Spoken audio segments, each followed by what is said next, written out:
Hi, everybody. Tony Maluso here for the Citizens Voice.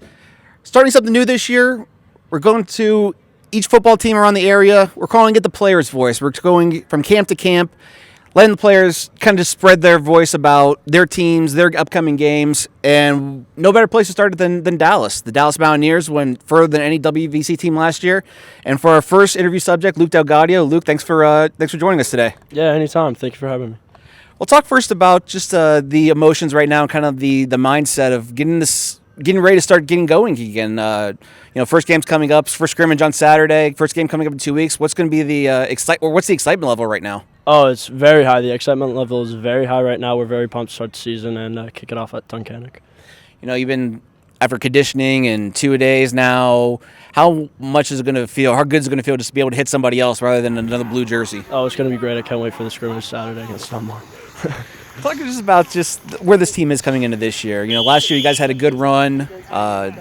Didn't end the way you guys wanted it, though, too, with the loss to Valley View. Just talk about this year, this team coming back, and what is going to make this Dallas team special and maybe get that extra edge. Obviously, our senior class is very heavy, and that's really what makes us and separates us from all the other Wyoming Valley Conference teams. And we have high expectations, and we're hoping to follow through with them this year.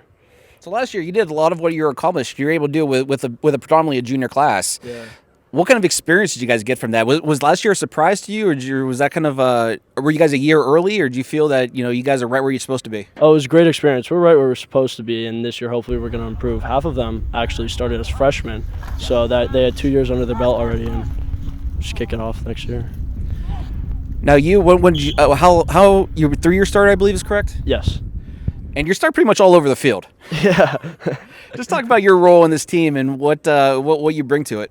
I'm starting X receiver, the long snapper for special teams, punt, and field goal, PAT. I play defensive back, and when we go into 2 tight ends, I'm the second tight end set. So do you ever come off the field? Yeah. Kick return. Return. But is that kind of the way you like it, though? You like just being out there every time, like almost every play? Yeah, I love playing the game. It's awesome. I love it. You only have one senior year, and glad to get to spend all the plays out there. What really kind of led to that? Was it when you were just starting out, or did you just kind of feel like, hey, I could really help out in a variety of different areas? It was Coach Manella's training, actually. He was the one that trained me for long snapper, and actually with all the weight room stuff and conditioning that we've been going through, he's really pushed me and sort of guided me to the second tight end spot. Long snapping, though, that's not something that a wide receiver or a tight end is normally found doing. Oh, yeah, I was very shocked when he picked me to do it, actually. Where'd that come from? We had some type of skill, competition thing, and I guess I was good at long snapping. He chose me and decided, this started freshman year, and he decided to stick with me throughout the whole everything, and here we are. Did you feel when you were doing that, did you feel like, oh, yeah, this is something I'm going to be able to do and have a lot of success with, or is it just kind of just going on and like, oh, yeah, I'm never going to get picked? Never thought it was going to happen. No, not me. Not a wide receiver, not a skinny, tall wide receiver. Never. How is it different, though? Like, how much more practice time do you have to put into that? I mean, obviously, a center going into the long snapper, you got different, it's just a different technique, but it's mostly the same.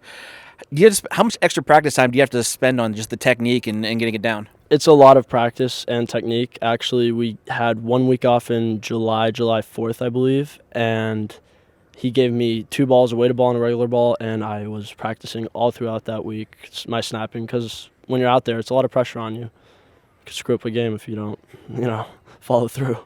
Well, special teams, though, that's what got you guys past Berwick last year, though. Oh, yeah. Fisher's excellent. Yeah, our special teams game is very strong because of Coach Manella. How much work do you guys put in, the holder, the kicker? How much work, and when you're punting, how much work do you guys have to spend, or how much time do you guys have to spend together to kind of get your timing down and kind of make sure you're all on the same page? Probably around 30 minutes a day, 30 to 45 minutes a day. We all get in sync with each other. And that's kind of developed over the years? Yeah, over the years, starting freshman year, actually. That's really, it's carried to now. When you look at where this team is, getting ready, Dunmore, it's a pretty good test for a scrimmage, but what are you looking for, both personally and from a team? What are you looking to accomplish on Saturday? From a team aspect, I'm hoping that we all play together and there's no one's being selfish and it's just a team sport and we all play together and stay strong. Individually, I'm just hoping if I catch the ball to break tackles, score touchdowns. Is there going to be anything? I know Coach Manello might not want you to give any secrets up, but are we going to see pretty much it's going to be the same old Dallas Mountaineer team this year, or is there going to be any kind of new wrinkles, any new facets to the team? Oh, it's, Coach Manello, power eye. Loves shoving the ball up the middle. Worked for you guys last year, though, to the tune of about 11 wins. So. Oh, yeah, definitely. And he mixed it up with a little bit of passing last year, too, so that was nice. So when you look at from maybe a mindset standpoint, is this going to be the same identity for Dallas? Smash mouth, hard nose? Yeah, we're a very physical team, so we should hopefully keep up that tempo and mentality throughout the season. You got a younger brother that plays with you as well here in Dallas. Yeah, Jake. What's that like playing alongside of him? Oh, it's awesome. It's great. My dad loves it. I love cracking him. It all works out. So do you guys have like a little friendly competition then when you go against each other? Oh, yeah, definitely. It carries all the way home, too. Yeah. In what way? If he says something, I'll be like, all right, board drill me, Jake. Board drill me. We go at it. So you guys is this just a competitive drive you guys have had since you guys were little? Yeah, ever since we started playing football together. And actually, last year was our first year we were officially together on the same team, so it's really fun playing with them.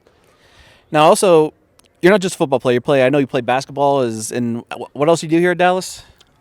Pretty much I just play basketball. I might run track this year, and last year I was just focusing on weightlifting, so that's why I cut back on sports. So you don't really have much of an off season then. No, not much. But is that the kind of way you like it though? Is that just the athlete's mentality? Yeah, I love training. Training for sports is what I live for. I love it.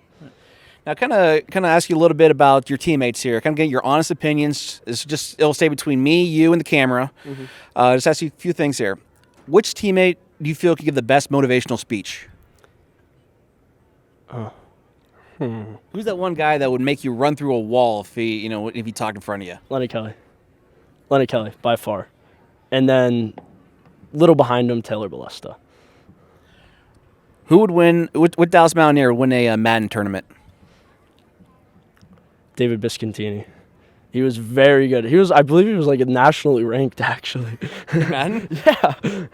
Hey, that could be very lucrative. You just saw the kid in Philadelphia won like $3 million for playing Fortnite. So I know, right? Yeah. You figure like, hey, what am I doing on the football? I got to get in the computer lab. I got to be playing PlayStation, Xbox.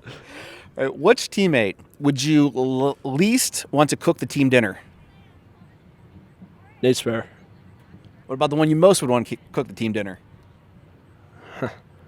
Michael Starbuck. Is that just because of his name? Is it because you figure you can get cooked coffee?